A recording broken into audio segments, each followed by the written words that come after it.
DPRD Kota Ambon memulai rapat perdana kami dengan kemitraan di Komisi 2. Jadi tadi itu yang baru kami undang di pertemuan perdana itu dari Asisten 2, kemudian dari Dinas Perpustakaan dan Kearsipan, terus penanaman modal dan pelayanan satu pintu, terus Kominfo, ditambah dengan Ortala, itu saja. Dan yang berikut dalam rapat perdana ini kami sudah mintakan dari mereka untuk menyampaikan APBD mereka di tahun 2022 disertai dengan realisasi sampai dengan kuartal pertama dari 1 Januari sampai dengan 30 April 2022.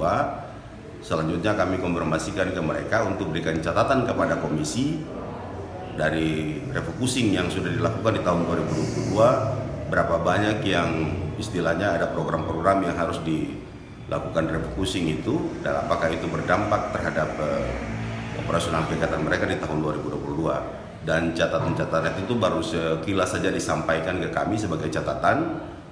Memang tadi itu kan sudah melakukan rapat kerja, tetapi belum dilanjutkan dengan pembahasannya, belum. Kami berperkenalan awal saja tentang tugas-tugas dan tanggung jawab pengawasan di tahun 2022.